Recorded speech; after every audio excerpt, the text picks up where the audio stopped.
Live. All right, guys. Good morning. Good morning. I'm gonna hop on because I had to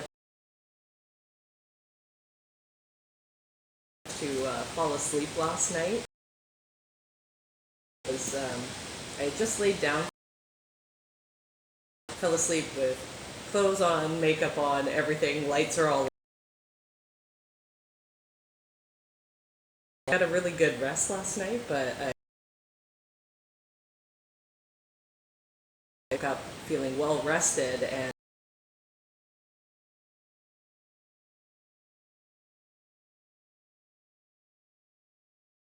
communication, and how that is so important. Good morning. If this is your first time seeing Coach, I help people go not happy to being happy and bringing fulfillment into their life. So this is stuff that I have used in corporate when I was doing change management, all that healing, um, and being able to heal that.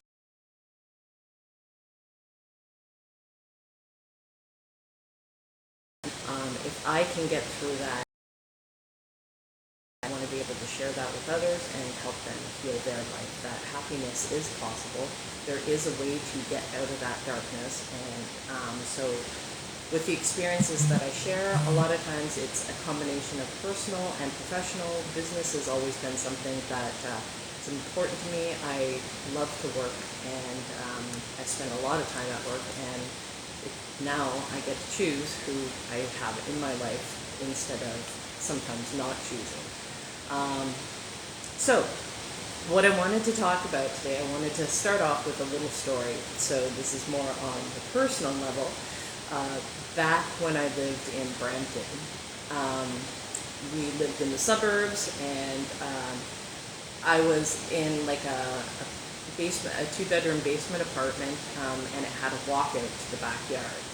And so and I was a night owl, so I'd stay up late at night. So I got to see a lot of different critters come through the backyard, and raccoons were definitely one of them. But we would get raccoons, we'd get cats, we'd get possums, we'd get, all kinds of animals walking through, skunks sometimes. Not too often. The raccoons pretty much kept them away, although there was one time they got into a scrap and there was a spray. It was all terrible.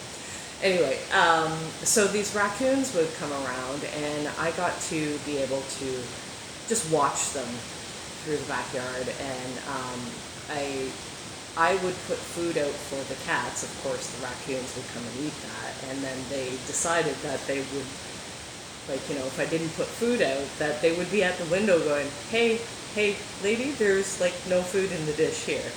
And so I got to where I'd put out some food for the raccoons and stuff like that. And so then I guess I got a good Google review, and they started bringing their friends. And next thing I know, I had a bunch of different raccoons. So I would go out, and they wouldn't run away because they know I'd put down food, and then they'd come back. So they'd sit on the fence, and then they'd watch me. And so we developed this trust, and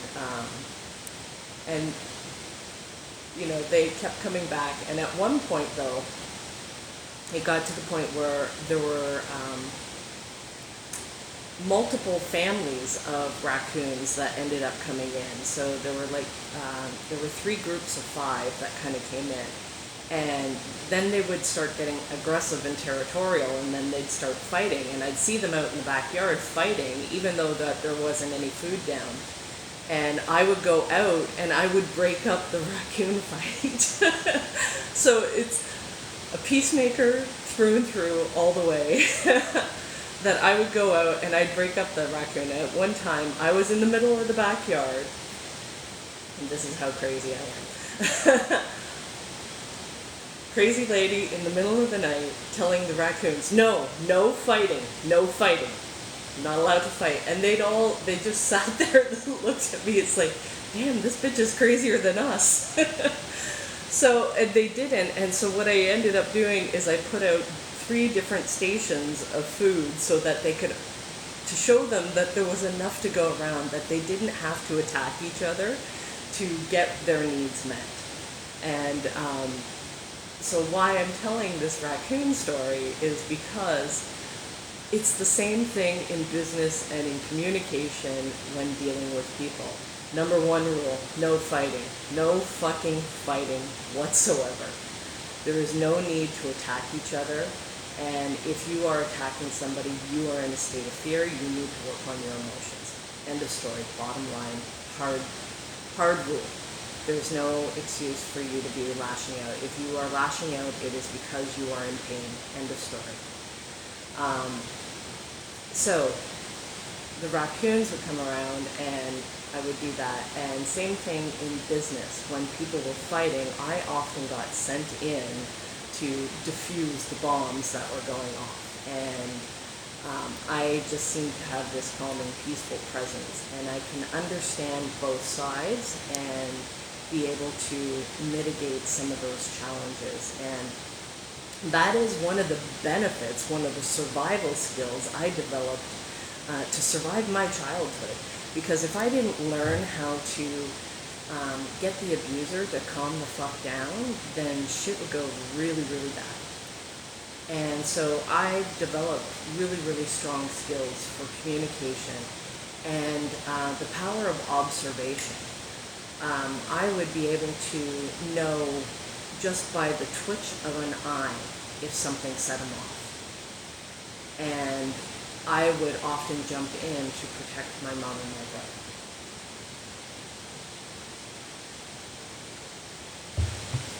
So, and I could tell by a slight change in voice. I could tell by the way that the key turned in the lock of whether we were going to have a good night with him coming home, excuse me, or if, damn, I'm going to have to suit up and start dealing with this. And so because of that, I'm usually very hyper-aware of how people communicate, how they express themselves, what's going on with them, which makes me fucking lethal in negotiations and just dealing with people and tough challenges and situations, because number one, I'm really patient and I'm able to assess the situation. I'm not reactive. I am not somebody who is always putting my own agenda in there. I sit back, I'm more patient, I'm trying to understand the situation. And this is the reason why I talk about some of the things. And people mistake it oftentimes for people pleasing. It is a protection thing that I am doing because of what I've been through. And I didn't realize how valuable that skill was until I started to do some inner work. And the power of being able to read and communicate with people without ever saying a word. And so that is kind of like why I'm able to deal with animals as well. So wild animals like raccoons, that I was able to gain their trust, I was able to understand their patterns, I was able to understand their behaviors, why they acted the way that they were. That when they were aggressive, the only time animals are aggressive is if they feel they are under threat. So therefore, they are afraid. Otherwise, animals prefer to live peacefully. They don't want to fuck around because they know it's dangerous, that they will get hurt. But they will protect or they will retaliate if they feel they are threatened. Or if they are hungry, they don't have any access to food. But if they are happy, they are fed, they don't try to fight each other. Only humans fucking do that. Well, actually no, even humans. And see, that's the thing, is anytime I see somebody being aggressive, I know they're in a state of fear. That's it. And the only way to respond to fear is through love. And to love and understanding, love and compassion, love and patience. So all of those things of being kind, being empathetic, that's the only way to respond to fear, because we know that fear is not real. It's a false evidence appearing real. So the raccoons have a limited understanding that they were fighting with each other because they thought there wasn't enough food to go around, because that was their experience.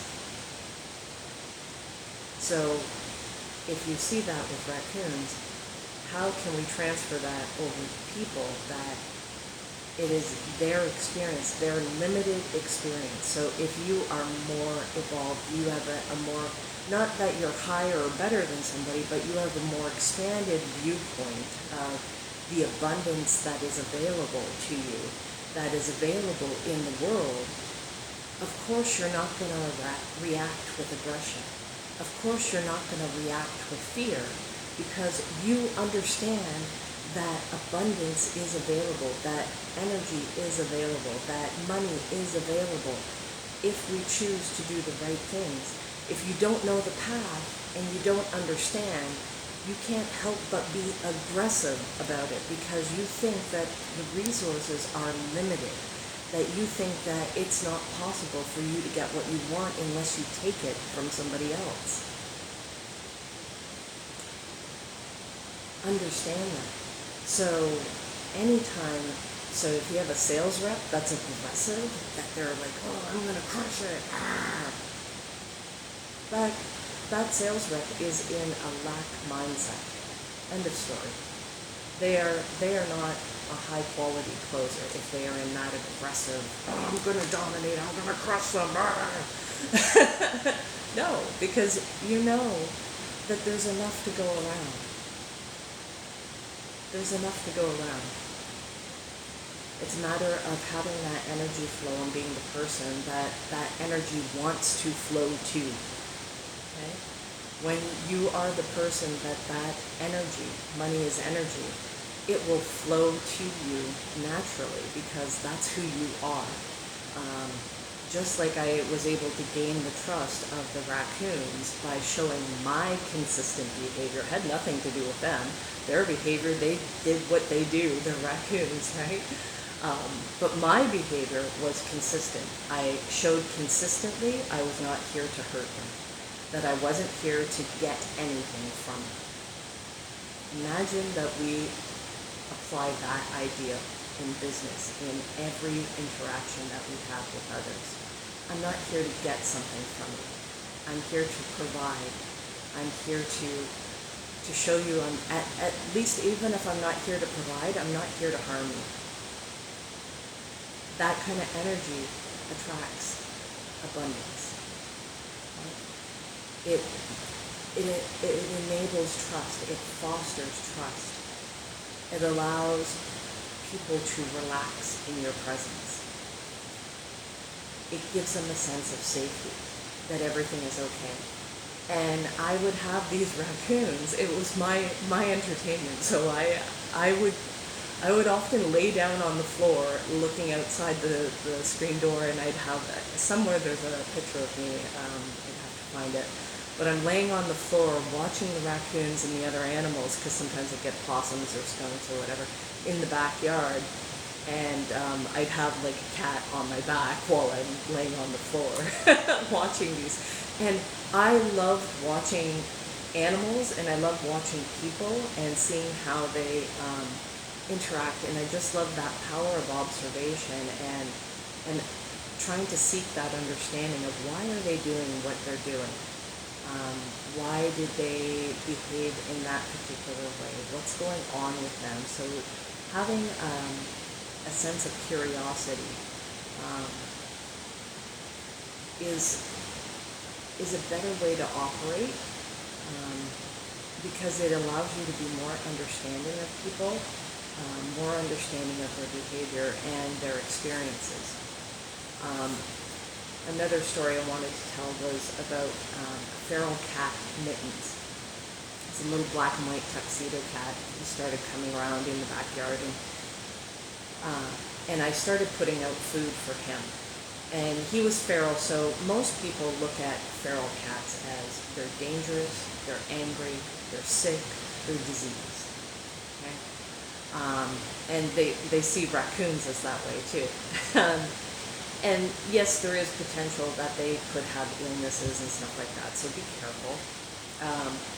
But at the same time, I also knew that I knew who I am, that I'm not a harm to them, I'm not dangerous to them, I'm not angry, I'm not sick, and I can provide help for them. So Mittens would come around in the winter time, and because it was so cold out, I started providing certain things for him. I provided him food, water, and shelter. We created a cat shelter. We used like a Rubbermaid tin with styrofoam, and then we put hay in it, and his own body heat would keep him warm enough in that environment so that he was able to survive the winters. Now, Mittens remained feral, but I had built up enough trust with him that when he knocked up another cat, he kept bringing his pregnant girlfriends home. And I ended up adopting the females that he had brought around. So Katie was one of them, and she kicked him out of the shelter, and she was pregnant, and I kept feeding her, but she kept running away in fear as well, but I gained her trust by being consistent with my behavior. So this is how important consistency is. If you want to build trust, you have to be consistent. And you have to prove that you will not lash out in anger to build that trust. And so that you are not dangerous. So I would consistently put out food. I wasn't harming them. And Katie, I remember thinking, she's getting bigger. She must be pregnant. And we can't let her have the kittens outside. It was February. It was really friggin' cold that year too. That 2015 is when we brought her in. And I was thinking, every time I go out, she runs away, right? So how am I going to rescue this cat and bring her inside? And I remember talking with my husband at the time, and I was saying, how am I going to bring her inside? And I went out that night, and I put out wet food, and I put out dry food and water, and she came out of the shelter, and instead of running away, she came right up to me and let me pet her. And I picked her up, and I grabbed her, and I brought her in the house. And she was like super loving, super sweet. She got along great with the other cats. She was all snuggly and everything. I'm pretty sure this was a hormonal response that was conditioning her for survival to be more nurturing and loving, because it was less than 2 weeks later she gave birth to her kittens, and I actually had to assist in the birth, and I was like, I don't know nothing about birth and no babies, but I had to assist this feral cat in giving birth, and because of that, I think she really, really bonded with me. So Katie is like my cat. She loves me. She went completely fucking psycho after she gave birth. Again, a hormonal response. She terrorized my other 5 cats that I had at the time, but it was out of protection for her kids, her cats, right, her kittens. She had 4 kittens. One of them looked just like her. The other 3 were all black, and they were like the father, Mittens. So they had more of that kind of look to them. And then the second cat that Mittens had brought over was Ella. And I saw her in the backyard, and I was like, oh shit. So her, when we finally, it took a longer time. She was more feral than Katie was. I think Katie was somebody's cat that got outside and didn't end up coming back, right? Because she had a collar. And we tried to find her owners, but that just didn't happen. So she became ours. But Ella was a lot more feral, and it was harder to get her, to win her over, to let me touch her. And when I finally brought her in, it was less than 8 hours, and she gave birth. But I bonded with her as well. But at that time, I now had been involved with cat rescue that I deal with in Brampton. If you are in Brampton, I suggest you support All Paws. They are a great rescue organization. Michelle is amazing. And when I was there, I would donate and I'd volunteer my time regularly. It was something that I really loved to do. So I helped with Ella and gave Ella to the rescue, and she had. Okay. Oops. Yeah, I'm gonna have to go soon. I have another call coming up. But anyway, long story short, I helped with that rescue. I helped Ella's babies get adopted, but Ella had a hard time adjusting to life in foster care. She didn't do well. So I went back and I brought her back, and she had turned feral again when I went there to pick her up. She scratched me up, bit me, and again, so she was being very, very aggressive to me. Most people would have been afraid of this cat. The foster parents were afraid of the cat. But I was not, because while everybody else would see her as dangerous and angry and not able to be rehabilitated, I saw her that she was afraid, that she was in pain, that she needed help. She had been treated cruelly before. She didn't understand what was going on, so she was lashing out in fear, and that she had never really known love before. I took it upon myself to be that example, to restore her faith in humanity. Now imagine you take those same qualities, those same abilities, and you apply that in a work environment where people are fighting and not getting along, and there's aggressive behavior, whether it's a customer being pissed off, or coworkers getting at each other, or two departments not agreeing on the deliverables or the objectives, and they start competing with each other. Sending somebody in like me to help mitigate the issue, to be that reassuring, calming presence, to show them different perspectives, to know that they do not have to be under attack, that they are not threatened, and to be able to observe and diffuse the problems that are there so that they can come together and work together and get along. So that, because we all know more can get done, you can succeed at a much higher level if you collaborate with others. If you compete and there's competition that's going on in your company internally, it is slowing down your progress. It is costing you money. And while we all want to win, you need to be able to balance that. Otherwise, you're going to suffer in your business. You're going to suffer in your life. You're going to suffer in your relationships if you are in this competitive energy rather than a collaborative energy, and a place of seeking to understand, patience, kindness, love.